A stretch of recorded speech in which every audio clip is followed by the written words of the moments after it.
Hello student, हम शुरू करते हैं नेक्स्ट पार्ट। काफ़ी बड़ा चैप्टर हो गया है ये, लेकिन लाइन टू लाइन स्टडी करने में इतना तो समय लगेगा ही आपको। शायद दोबारा आपको पढ़ने की ज़रूरत नहीं पड़ेगी अगर आप एक बार इसे अच्छे ढंग से पढ़ोगे तो। हम आज इसको सम अप करने की कोशिश करेंगे। ब्रिटेन के बारे में हम पढ़ रहे थे कि ब्रिटेन में क्या सिचुएशन थी, और ब्रिटेन में मैंने बता दिया था कभी भी क्रांतिकारी परिवर्तनों के द्वारा वहाँ संविधान में परिवर्तन हुआ। 1215 में वहाँ एक मैग्ना कार्टा नामक एक्ट पास हुआ था, जिसके तहत ही लोगों को फंडामेंटल राइट्स दिए गए थे। लेकिन वो फंडामेंटल राइट्स हो सकता है कि मुट्ठी भर लोगों को दिए हों, सबको नहीं दिए, और बाद में धीरे धीरे सभी लोगों को ये अधिकार मिले। लेकिन बहुत लंबा समय ब्रिटेन को लगा। इवन 1928 में आके ब्रिटिश वुमेन्स को अधिकार मिले थे। देखो 1215, इतनी लंबी प्रक्रिया वहाँ चली है। वहाँ कोई खून खराबा होके एकदम परिवर्तन नहीं आया। वहाँ राजाओं ने धीरे धीरे करके अधिकार छोड़े और पार्लियामेंट ने धीरे धीरे अधिकार ग्रहण किए। लेकिन वहाँ सब कुछ सही नहीं था। बहुत सारे ऐसे इलाके थे जहाँ जबरदस्ती इंग्लैंड, जो मध्य इंग्लैंड था, वहाँ उनका डोमिनेशन था। अगर आप इंग्लैंड को मैप पे देखोगे तो इंग्लैंड की इस तरह से एक है, यहाँ इंग्लिश चैनल है, और बल्कि इतना सा देश है वो, काफ़ी छोटा सा, और उसमें भी आयरलैंड, स्कॉटलैंड, इस तरह से बहुत सारे पार्ट हैं। जो आयरलैंड, स्कॉटलैंड थे वो नहीं चाहते थे, वहाँ के जो लोग हैं ये समझते थे कि जो मिडल इंग्लैंड है वहाँ के लोगों का कल्चर वही ही डोमिनेटेड है, उनको ज़्यादा महत्व दिया जा रहा है, इंग्लिश भाषा को ज़्यादा महत्व दिया जा रहा है। वहीं के लोग राजा हैं, वहीं के लोग बड़ी बड़ी पोस्ट पे काबिज हैं, और बड़े जो पार्लियामेंट में भी वहीं के मेंबर हैं। तो हमारी तो कोई वहाँ भागीदारी ही नहीं है, हमारी तो कोई पूछ ही नहीं है, ना हमारी लैंग्वेज की कोई प्रेफरेंस दी गई है, ना हमारे कल्चर को कोई प्रेफरेंस दी है। तो आयरलैंड, स्कॉटलैंड, इनके लोग जो हैं वो इंग्लैंड से अलग होना चाहते थे। देखो जो आयरलैंड, आप जानते होगे, एक थी हमारी फ्रीडम फाइटर एनी बेसेंट, ये भी आयरलैंड की ही लेडी थी, और इन्होंने भारत को आज़ाद करवाने के लिए एक मूवमेंट चलाया था, थियोसॉफिकल मूवमेंट। तो ये कांग्रेस की अध्यक्षा भी रही हैं एक साल, शायद 1917 में एनी बेसेंट रही हैं।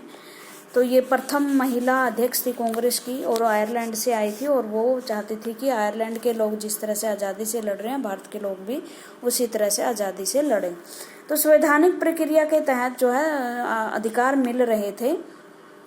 लेकिन उनमें प्रॉब्लम क्या हुई, ये प्रॉब्लम यहाँ से शुरू करते हैं हम। उनकी जो ब्रिटेन की एक सामाजिक और राजनीतिक परंपराएं थी, बड़ी ऐसी परंपराएं जो मतलब बहुत ही स्टेबल थी। आज भी अगर उनका संविधान देखें तो हम लिखा हुआ नहीं है, परंपराओं और प्रथाओं पर ही चल रहा है। मतलब लोग आदी हैं परंपराओं और प्रथाओं को मानने के लिए। जैसे जैसे अंग्ल राष्ट्र की धन दौलत, अहमियत और सत्ता में वृद्धि हुई, ये कल मैं बता चुकी हूँ कैसे वृद्धि हुई। क्योंकि यूरोपियन जो है, जो ईस्ट इंडिया कंपनी है या दूसरी जो ब्रिटेन है, वो विश्व के दूसरे देशों में गए ट्रेडिंग के लिए, और वहाँ उन्होंने देखा कि भारत जैसे देशों में किस तरह से टेरिटरी को जीता जा सकता है और अपना शासन स्थापित किया जा सकता है। तो इस तरह से वहाँ से माल लेकर वो आते, और इस तरह से जो इंग्लैंड है वो अपनी तरक्की करने लगा। और देखो एशिया और अफ्रीका से जितना भी धन आता, इनका शोषण वो ऐसे कर रहा था जैसे जोंक की तरह, उनकी तरक्की से उसे कोई मतलब नहीं था। वही धन का प्रयोग यूरोपियन कंट्रीज से लड़ने के लिए दूसरे भागों में, विश्व के दूसरे भागों में प्रयोग कर रहा था। मान लो एशिया से धन आया, और उसे उसकी ज़रूरत है यहाँ चिली के आसपास एक टापू है उसको जीतने के लिए। तो यहाँ उसके सैनिक, यहाँ इसका धन का प्रयोग हो रहा है। तो इस तरह से उन्होंने क्या किया, ज़्यादा से ज़्यादा देशों को जीतने की कोशिश की, ज़्यादा से ज़्यादा क्षेत्रों को जीतने की कोशिश की, ताकि वहाँ के रिसोर्सेज का शोषण किया जा सके, वहाँ से रिसोर्सेज प्राप्त किया जा सके। 1688, ये याद रखना डेट, ग्लोरियस रेवोल्यूशन हुई थी, जिसे शानदार क्रांति भी कहते हैं। ग्लोरियस रेवोल्यूशन के तहत राजा ने सारे अधिकार अपने पार्लियामेंट को दे दिए थे, और राजा की जो आज स्थिति है, वहाँ क्वीन है, एक कॉन्स्टिट्यूशनल हेड वो बन गया था। कॉन्स्टिट्यूशनल हेड,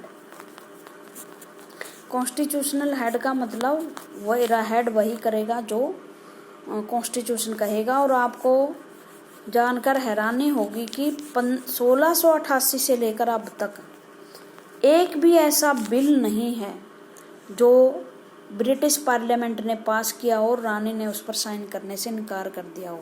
हमारे देश के राष्ट्रपति की स्थिति ऐसी नहीं है। बहुत सारे ऐसे बिल हैं जिन्हें राष्ट्रपति हमारे पॉकेट में रख सकता है, लेकिन राजतंत्र वहाँ ऐसा मजबूत नहीं था। सारी राजतंत्र की ताकत छीन ली। इस संसद के माध्यम से एक राष्ट्र राज्य का निर्माण हुआ, जिसके केंद्र में इंग्लैंड था। ठीक है, इस तरह से वहाँ कॉन्स्टिट्यूशनल तरीके से क्या आया, राष्ट्र राज्य का निर्माण हुआ। और मैंने बताया सेंटर में क्या था, इंग्लैंड था, इधर उधर दूसरे राज्य थे। इंग्लैंड और स्कॉटलैंड के बीच एक एक्ट ऑफ यूनियन 1707 में पास हुआ, जिसमें स्कॉटलैंड को मिला करके जो ये पूरा प्रदेश बना, ये अकेला इंग्लैंड या ब्रिटेन है। अगर ये है तो ये ब्रिटेन है, लेकिन अगर स्कॉटलैंड को मिला दिया जाए तो ये ग्रेट ब्रिटेन हो गया। एंड इसमें इंग्लैंड व्यवहार में स्कॉटलैंड पर अपना प्रभुत्व जमा पाया। इसके बाद ब्रिटेनी संसद में ओंगल सदस्यों का दबदबा रहा। मैंने बताया था कि पार्लियामेंट में जो यहाँ के लोग थे उनका ज़्यादा पार्लियामेंट दबदबा था, डोमिनेशन था, लेकिन जो स्कॉटलैंड और आयरलैंड से लोग आ रहे थे उनका इसमें प्रभुत्व नहीं था। और इसी तरह उनकी एक खास पहचान थी, संस्कृति थी, जो इंग्लैंड वासियों की थी। स्कॉटलैंड की खास संस्कृति और राजनीतिक संस्थानों को योजनाबद्ध तरीके से दबाया गया। इन जो ब्रिटिश थे बीच में और ऊपर जो दूसरे राज्यों से वो जुड़ा हुआ था, इनके द्वारा इनकी संस्कृति और भाषा को दबाया गया। स्कॉटिश हाईलैंड्स के निवासी जिन कैथोलिक स्कूलों ने जब भी अपनी आज़ादी को व्यक्त करने का प्रयास किया, उसे जबरदस्ती से दमन करना पड़ा। देखो, यूरोपियन कंट्री कोई दूध के दूल्हे नहीं है, वहाँ भी धर्म के नाम पर लड़ाइयाँ हुई हैं। एक क्रिश्चियन धर्म है, और क्रिश्चियन जो धर्म है वो दो भागों में बटा हुआ, एक प्रोटेस्टेंट और एक कैथोलिक। प्रोटेस्टेंट आधुनिक मॉडर्न विचारधारा के समर्थक, और कैथोलिक जो है वो रूढ़िवादी, जो पुराने रीति रिवाज है उनको मानने वाले हैं। जैसे ही जो कैथोलिक कुलों के लोग थे उन्होंने अपनी आज़ादी का प्रयास किया, उन्हें ज़बरदस्ती से दबाया गया। किसके द्वारा? प्रोटेस्टेंट के द्वारा। मतलब ये कहा गया कि स्कूलों में पढ़ाई होगी प्रोटेस्टेंट धर्म के आधार पर होगी, अगर चर्च में कोई फंक्शन होगा तो वो किसके आधार पर होगा? प्रोटेस्टेंट धर्म के आधार पर होगा। स्कॉटिश आइलैंड के जो लोग हैं वो अपनी गैलिक भाषा बोलने या अपनी राष्ट्रीय पोशाक पहनने की आज़ादी मनाही थी। हाईलैंड्स के जो लोग हैं वो गैलिक भाषा बोलते थे, जबकि अंग्रेज़ जो ब्रिटिश थे वो इंग्लिश भाषा बोलते थे। और उनकी राष्ट्रीय पोशाक होगी किस तरह, जैसे हमारी है धोती कुर्ता, इस तरह की पोशाकें थी, तो उनको मना कर दिया और उनमें बहुत सारे लोग अपने वतन छोड़ने को मजबूर कर दिया। एक ये पैराग्राफ है गैरिबाल्डी के बारे में। उसने गैरिबाल्डी जो है स्वतंत्रता के लिए सबसे मशहूर लोगों में से एक है। उसका संबंध एक ऐसे परिवार से था जो तटीय व्यापार में संलग्न था और स्वयं व्यापारिक नौसेना में एक नाविक था। 1833 में उसकी जो मुलाकात है मैथ्सनी से हुई। और गैरिबाल्डी, मैथ्सनी कहाँ का था?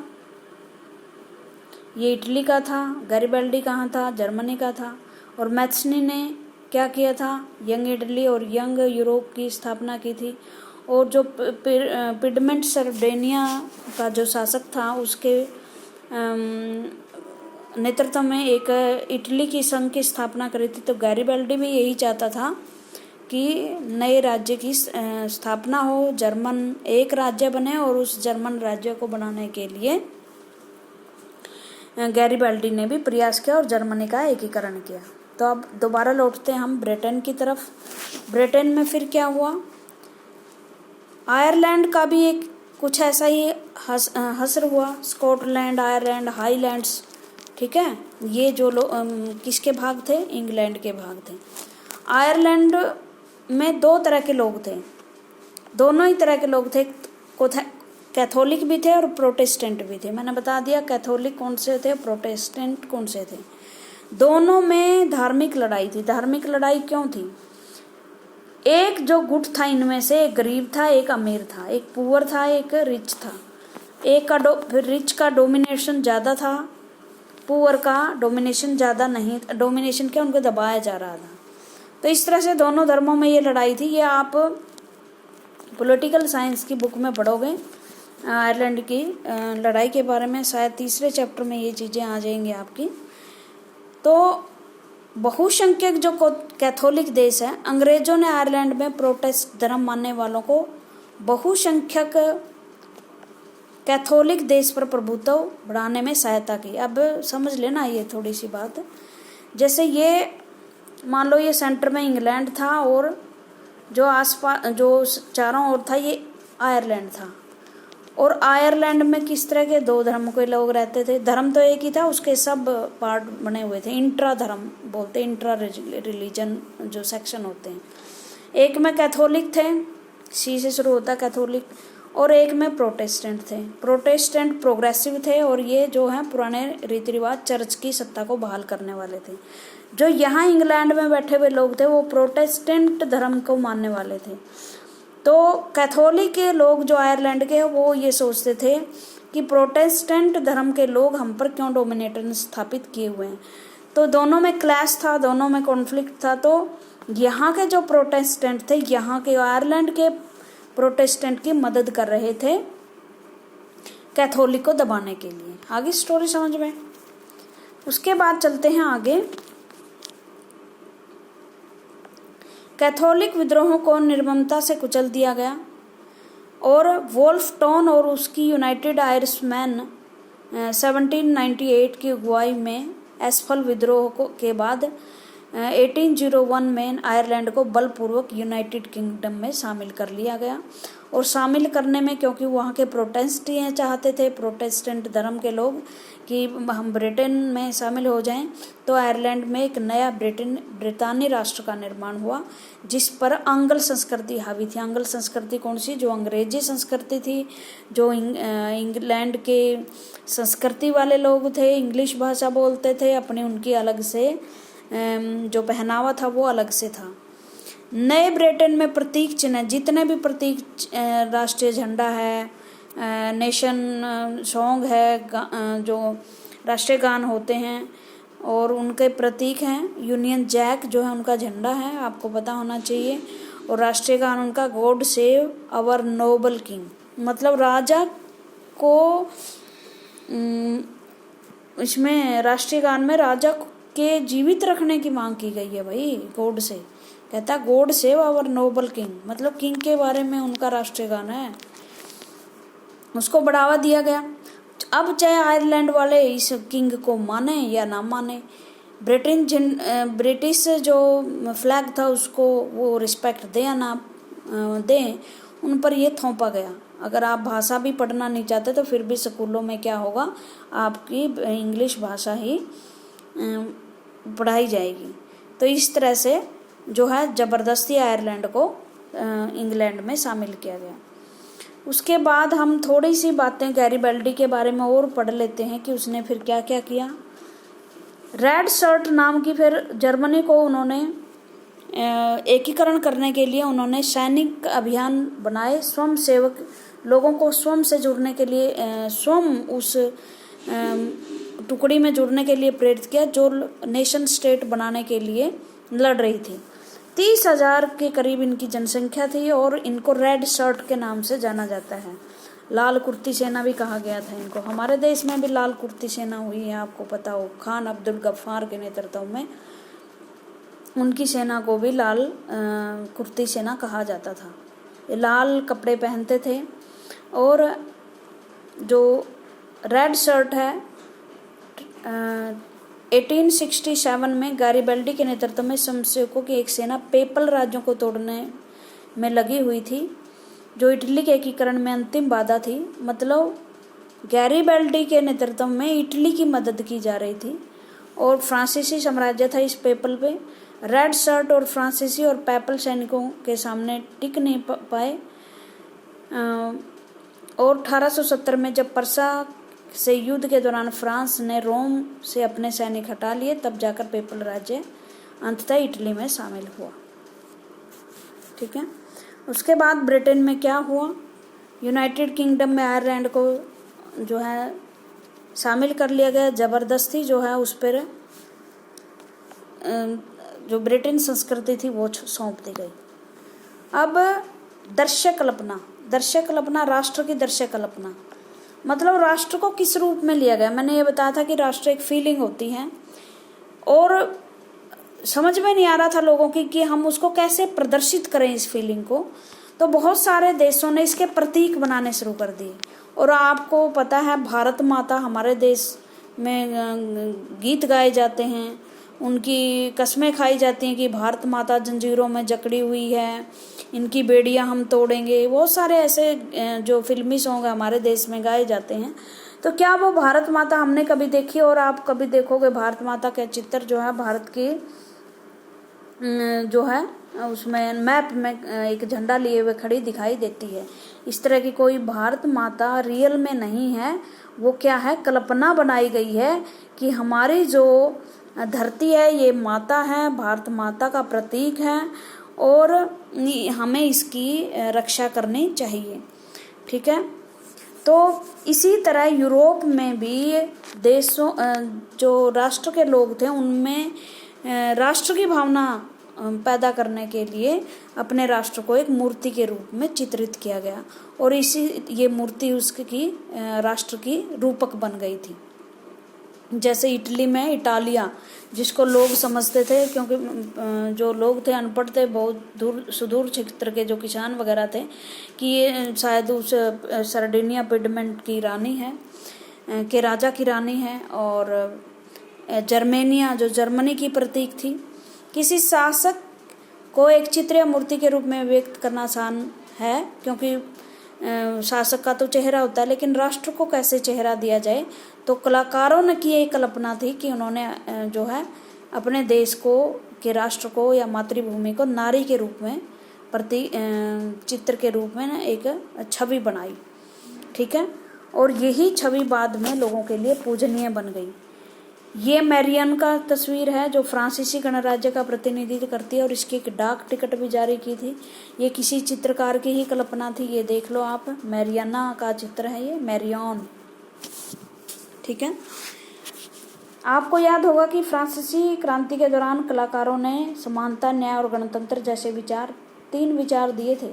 समानता, स्वतंत्रता और भाईचारा, तीन विचार थे जो 1789 की क्रांति में, फ्रांस की क्रांति में बड़े प्रसिद्ध हुए थे। और अब इसकी जो है नारी के रूप में इन विचारों का प्रयोग होने लगा। जैसे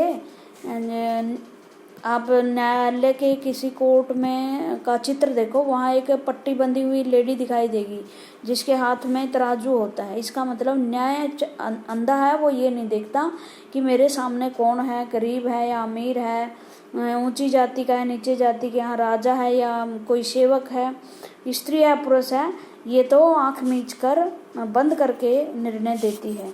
तो इस तरह से ये जस्टिस की देवी हो गई ना। उसके बाद है, जैसे आपको याद होगा कि लाल टोपी या टूटी हुई जंजीर, बहुत सारे ऐसे, आगे मैं एक चित्र आपको दिखाऊंगी जिसमें बहुत सारे प्रतीक हैं, जो वो प्रतीक किसी न किसी घटना को एक्सप्लेन करते हैं। जैसे महिला को आंख बंधी हुई पट्टी जो है वो न्याय के लिए प्रतीक है, इसी तरह नए नए रूपकों का आविष्कार हुआ और फ्रांस में उसे लोकप्रिय ईसाई नाम मैरियाना दिया गया, जो उनकी देवी थी, जो राष्ट्र का प्रतीक थी। मैरियान जो है वो की प्रतिमाएं चौक पर लगाई गई, डाक टिकटों पर लगाई गई, जहां उसका प्रसार हुआ किया, और ताकि जो लोग हैं उसको एक देवी के रूप में माने और एक राष्ट्र में बनने के लिए तैयार हों, एक राष्ट्र भावना उनमें आए। उसके बाद जर्मेनिया जो है वो जर्मन की राष्ट्र के प्रतीक थी, और वो बलूत के पेड़ों वृक्ष की एक मुकुट पहनाया गया है मतलब, और वो बलूत जो है वीरता का प्रतीक है। ये जर्मेनिया का ही चित्र है, मैरियान का नहीं है, ये जर्मेनिया का चित्र है। मैरियान का शायद इस डाक टिकट में है। ठीक है। नए शब्द जैसे रूपक का मतलब होता है किसी व्यक्ति या चीज को के माध्यम से किसी दूसरी चीज को बताना। जैसे हमारी कविताओं में जो कवि हैं वो दिन रूपी सुख और रात रूपी दुख को प्रकट करते हैं। ठीक है ना। तो आगे हैं, जैसे ये आगे शब्द हैं, टूटी ही बेड़ियां किसका प्रतीक हैं? आज़ादी का प्रतीक हैं। बाज छाप कवच जर्मन साम्राज्य की शक्ति का प्रतीक है। ब्लूत की मुकुट बहादुरी का प्रतीक है। तलवार मुकाबले की तैयारी है। तलवार पर लिपटी जैतून की डाली शांति की चाह है। काला लाल और सुनहरी तिरंगा 1848 में उदारवादी राष्ट्रों का प्रतीक था। उगते सूर्य की किरण नए युग का सूत्रपात है। तो ये जो प्रयोग है ये जब नेशन स्टेट की बनने की प्रक्रिया थी, प्रोसीजर थी, चाहे क्रांतिकारियों के द्वारा थी या उदारवादियों की तरह द्वारा थी, ये जो है इन प्रतीकों का प्रयोग इनके द्वारा किया गया। ये फॉल ऑफ जर्मनी का द फॉल इन जर्मेनिया, हताश जर्मेनिया, इसको देखकर लोगों की भावनाएं और होंगी कि हमारी जो जर्मेनिया है या हमारी मातृभूमि है वो इस तरह से पड़ी हुई है, इसको छुड़ाने की ज़रूरत है, इसको आज़ाद करवाने की ज़रूरत है। ठीक है। ये जर्मेनिया है जो रक्षा करती हुई दिखाई दे रही है, ये भी मातृभूमि का प्रतीक है। जर्मेनिया गाइडिंग द राइन नदी पर पहरा देते हुई जर्मेनिया। राइन नदी जो है वैसे तो कई देशों में से गुजरती है, लेकिन जर्मनी में इसका बहुत सारा हिस्सा गुजरता है। 1860 में चित्रकार लॉरेंज क्लासेन, ये चित्रों के जो कलाकार उनके भी नाम याद रखना भाई, कभी बार पूछ सकते हैं। तो उन्होंने ही जर्मेनिया का चित्र बनाया था। तलवार पर खुदा हुआ है, जर्मन तलवार जर्मन राइन की रक्षा करती है। ठीक है। उसके बाद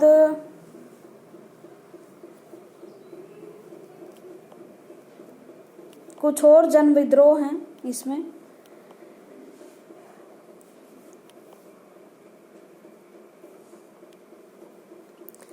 अंतिम पड़ाव की तरफ हम पहुंच जा रहे हैं। 19वीं शताब्दी की अंतिम चौथाई तक। अब 19वीं शताब्दी की अंतिम चौथाई का मतलब 1860-70 के आसपास एक आदर्शवादी उदारवादी जनतांत्रिक स्वभाव ने रहा, जो सदी के प्रथम भाग में था। अब राष्ट्रवाद सीमित लक्ष्यों वाला संकीर्ण सिद्धांत बन गया, और जो ये संकीर्ण बना यही सेकंड वर्ल्ड वॉर को लेकर आया। भाई क्या हुआ, अब ये नेशन स्टेट बन गई, बहुत ताकतवर हो गई और छीना झपटी शुरू हो गई विश्व के दूसरे क्षेत्रों पर। और इनमें जो एक दूसरे की मदद कर रहे थे जो देश हैं, उन्होंने एक गुट बना लिए, जैसे फ्रांस और इंग्लैंड ने बना लिए, जर्मनी और इटली ने बना लिया। और जो छीना झपटी शुरू हो गई, जो एशिया और अफ्रीका के या लैटिन अमेरिका के जो देश थे उनको प्राप्त करने के लिए, क्योंकि अब इन नेशन स्टेट को ज़्यादा से ज़्यादा पैसा चाहिए था, रिसोर्सेज चाहिए थी। और यूरोप और फ्रांस, पुर्तगाल जैसे देश पहले ही उपनिवेशवाद की प्रक्रिया में शामिल हो चुके थे।